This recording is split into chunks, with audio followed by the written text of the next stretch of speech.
Welcome to Contemporary Black Voices, and this is our Hot Topic segment. My name is Dr. Sharon Michael Chadwell, one of your hosts. I also have back from Costa Rica, Chris Dawkins and Mario Solace. We have several topics we do want to discuss today, one being about the lynchings that we're seeing happening in Mississippi.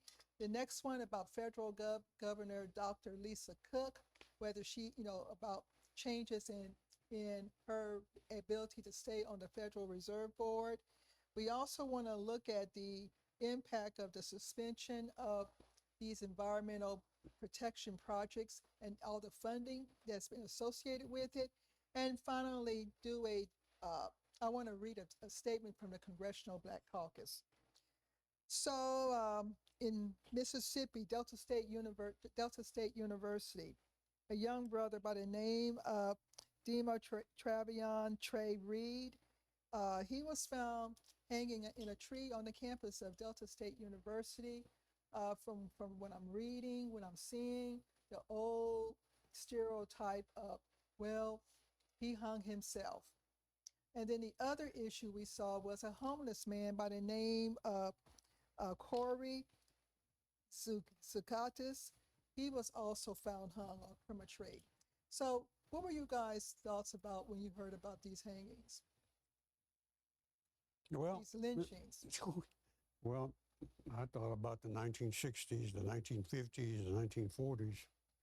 And what you're always worried about is if there's a connection between a person being hanged and some racist action, and they have a connection to the local authorities. What in the past has always happened, the local authorities won't fully investigate it. They'll claim, they'll wait sometimes. They got all kinds of shrewd tricks. They'll wait sometimes till black folks start saying this was not suicide, this was a lynching. Then they'll come out with a statement. We told you he committed suicide. And then that way they accomplish two things. They deny the crime took place, and at the same time they try to make black people look like they don't know what they're talking about. Well, based on what you're saying, back in November 2024, young brother, 7-year-old, elementary school campus is where this happened, where he was found, he's still alive, but some kids who were bullying him hung him off of a hook in the bathroom. And of course, because of the age of the children, the authorities say they could not be in prison, or they couldn't be tried for attempted murder. Now, if that had been the reverse. Oh, yeah. Because we've already seen where they had been tried as adults. Yeah, we already seen historically where a young boy, black boy, was not only was he convicted in court, he was put on he was sentenced to death via execution. So there's a lot to be said about this, and again, also the assault on the homeless community really raised my eyebrow to see this homeless man also being lynched.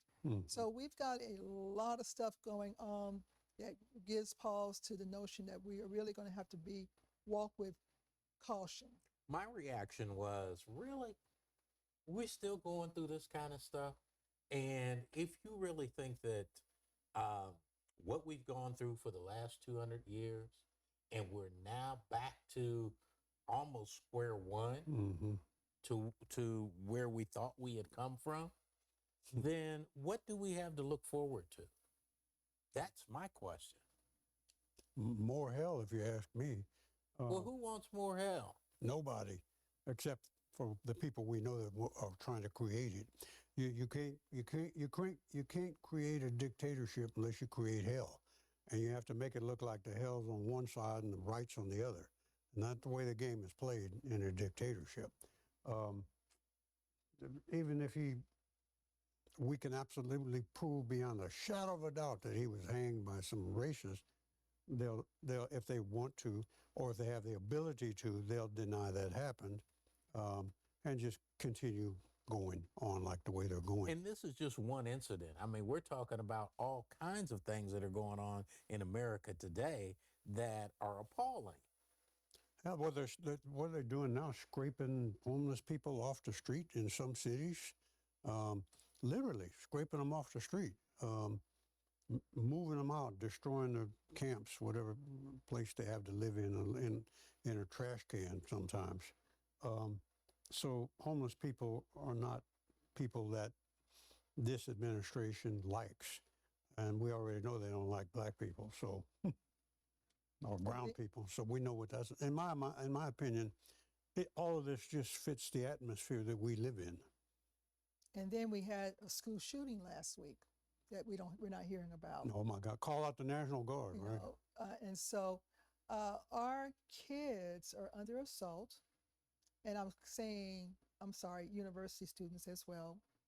They're under assault, and one of the big questions that I'm seeing, that I was wondering was, how is Delta State University handling the mental trauma the campus is undergoing, seeing this student hung from a tree? And they probably have to do it treading very easily. Mm-hmm. I mean, so that they don't upset the apple cart more than it already is. Because as I was talking to Mario off camera, you've got HBCUs and different things like that that are under scrutiny already, and you don't need another incident to be able to bring more light to you. Now, if I'm understanding correctly, Delta State University is not an HBCU. Oh, it's not? Yeah, that's what, I don't think it's an HBCU. I need to check that, but it's not an HBCU. And so if it's not an HBCU and what we call predominantly white institutions, or PWI, this is a new, quote unquote, a new one for them. So how is the university handling that situation?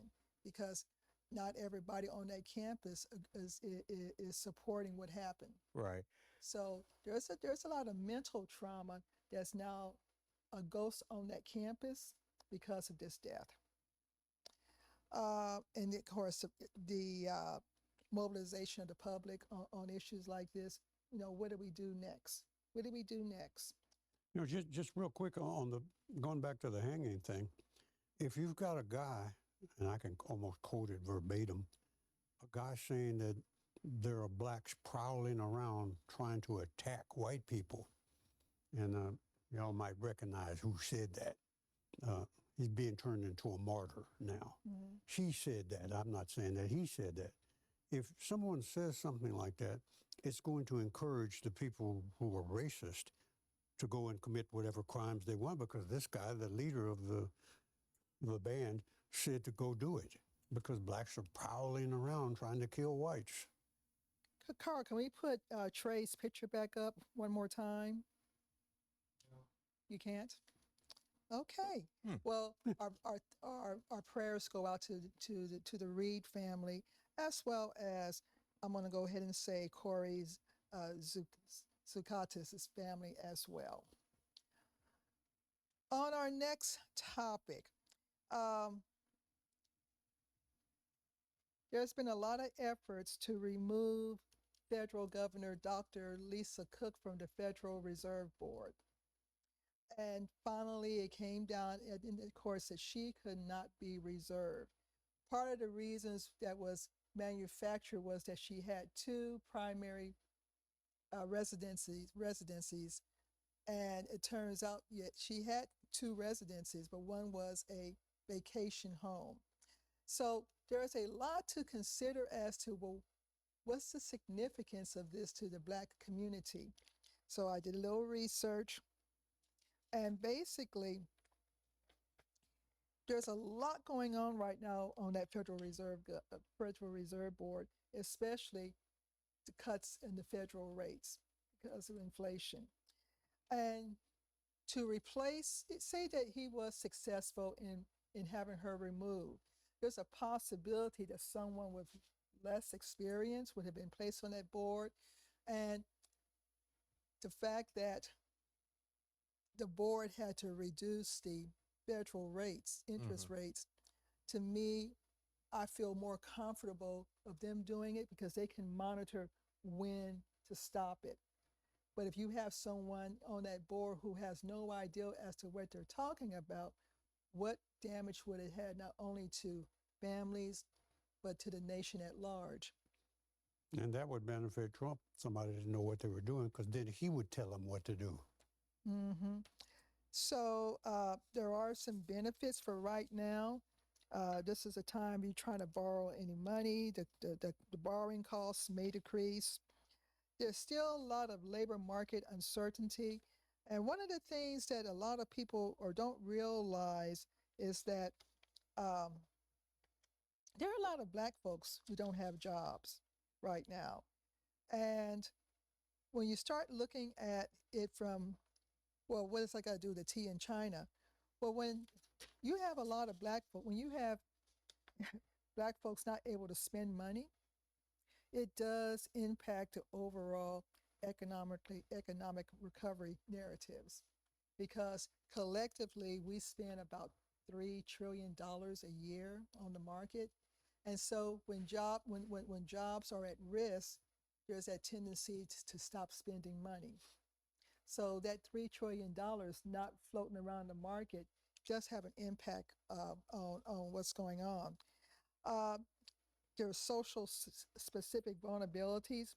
Black workers are disproportionately represented in industries like retail, hospitality, and the public sectors. And sectors more vulnerable become vulnerable to economic fluctuations and automation. And this again raises questions about long-term job security, and the need for targeted workforce development initiatives.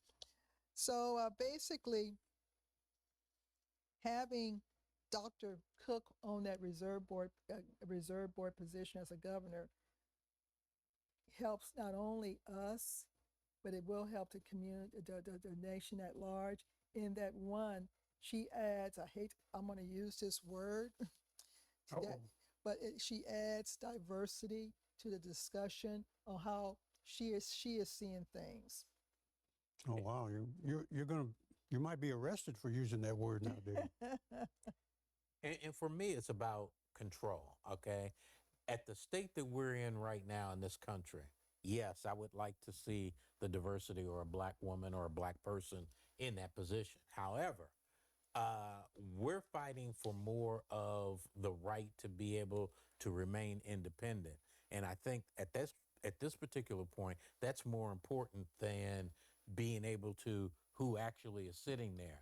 We've got a struggle of forces to say where the administration wants to say they control it, and the feds are a independent, non-governmental agency that takes care of what they're doing. Mhm. So to me, that is more important. And to see, what's her name? Lisa Cook.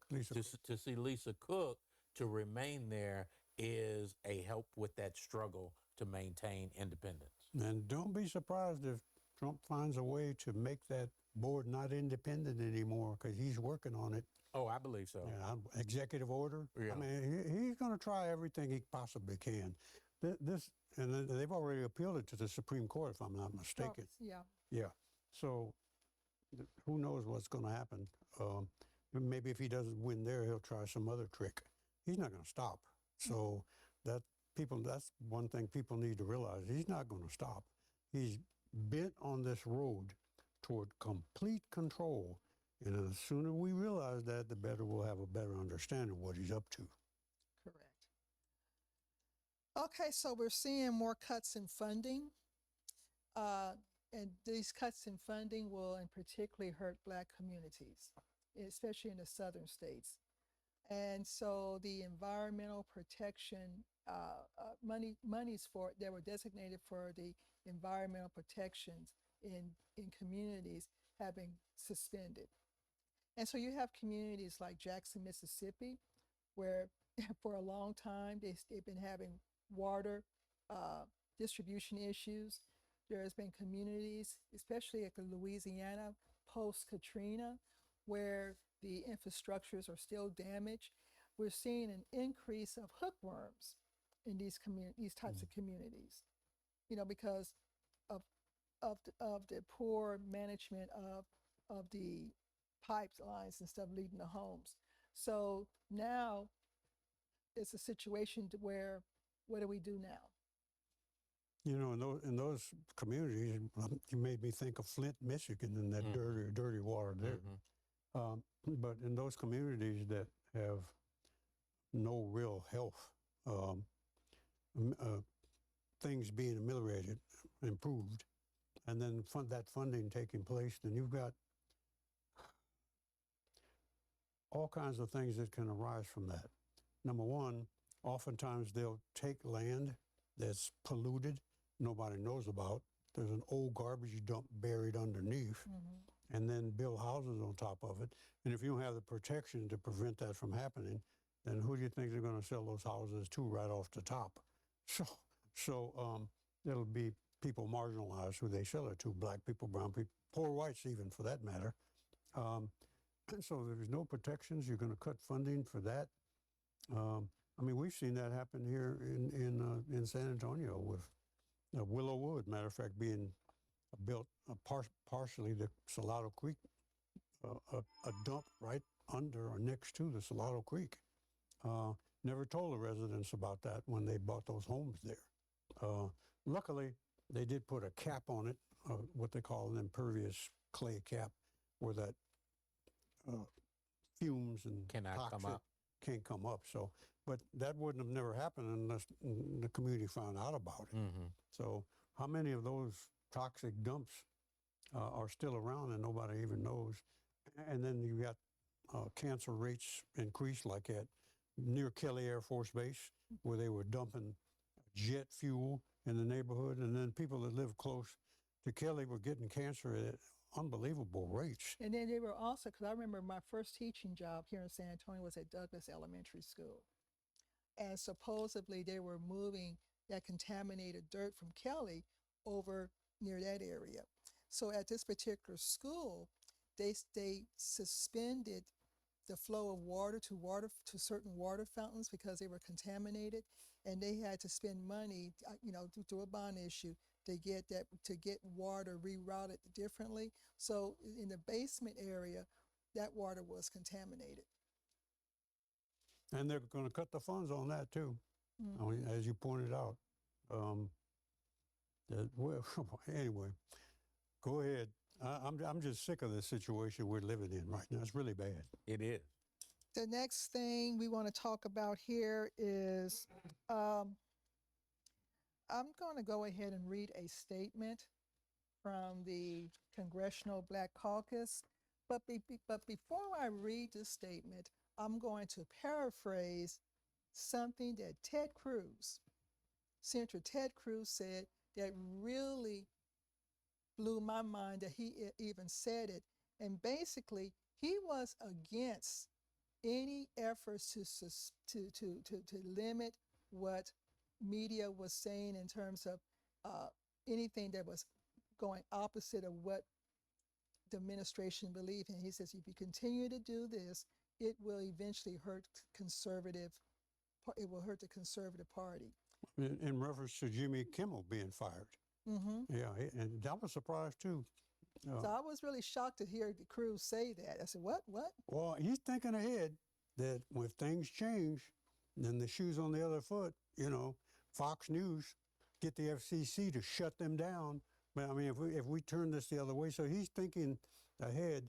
If we put the brakes on free speech against the Democrats or against whatever liberals, whatever that means, then it could reverse, and the same thing happened to us. So that's why he's thinking ahead. It ain't going to help us in the long run if they do the same thing.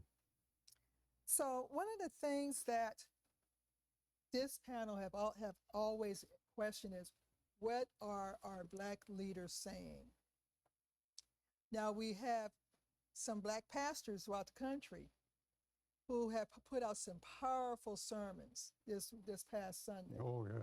I mean, just powerful sermons, almost sound like a la MLK, a la Malcolm X type sermons, right? But the Congressional Black Caucus went ahead and said something. I was wondering when.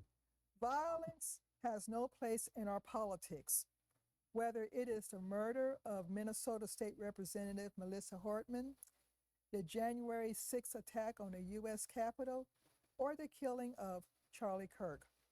We must reject violence in all forms. Too many times in our nation's history, political differences have turned to violence. violence that our community in particular knows too well from the assassination of Black leaders like Dr. Martin Luther King Jr., Medgar Evers, and Fred Hampton, among others.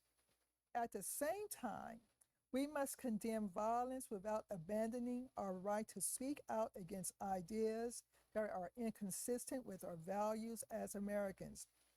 We strongly disagree with any of the beliefs Charlie Kirk promoted, including his belief that the Civil Rights Act of 1964, which ended racial segregation, was a mistake.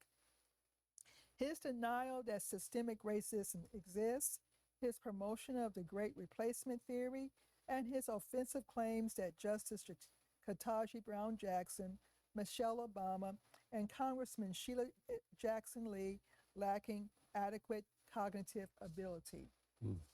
The resolution introduced in the House to honor Charlie Kirk's legacy is not about healing, lowering the temperature of our political discourse, or even ensuring the safety of members of Congress, staff, or Capitol personnel.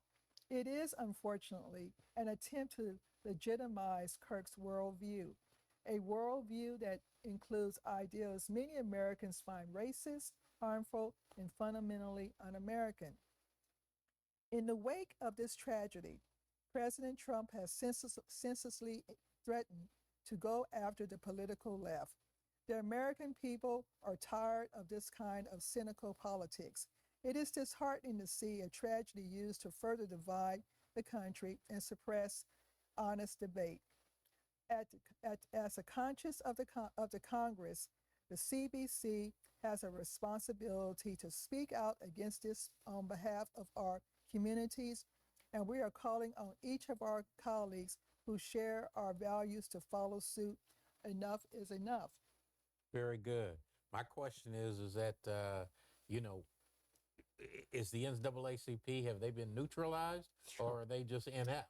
How come we ain't heard, through this whole thing, the past 6, 7 months, 9 months, haven't heard anything from them? Well, part of the problem that people have is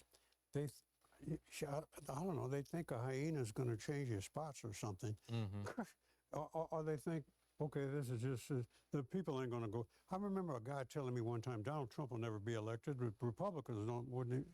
Come on, man. Right. You're not facing, those people are not facing reality that they have gotten a foothold now. The racists have come out of the closet. They've been given a green light. We're looking for mobs to start running down the street like they did back in the 1920s. But now, at this point in time, is congressional conservatives that are like a mob running down the street to try to affect policies that completely undo everything Martin Luther King stood for, everything that's positive. And then some people think they're going to change. As much as I like Michelle Obama, like that comment she made about when they go low, we go high. That's just so naive, it's unbelievable. When they go low, they plan on going lower. And that comment, as cute as it was, won't solve nothing. Won't solve nothing. I laugh. And it gives you an indication that even some of our leaders are so naive, it's unbelievable. I laugh because there was a recent interview this week about Cardi B. And Cardi B, Gayle King asked her, she said, what do you think about the comment that Michelle Obama made, when they go low, we go high? Cardi B said, no. She said, when they go low, I go to hell. She said, I go low. When they go low, they'll take your high statement and make it low. Right. So that comment is ridiculous. But poor Right. Michelle, I like her. She was trying to keep hope alive. Yeah, Well, good luck with that. That'd be like a German trying to keep hope alive in Nazi Germany. Good luck with that. Right. You're not facing reality. You're in a dream world. You're in a fantasy world. And I think that may be the problem with some people in the NAACP. They're still thinking this is going to change all by itself without action. So what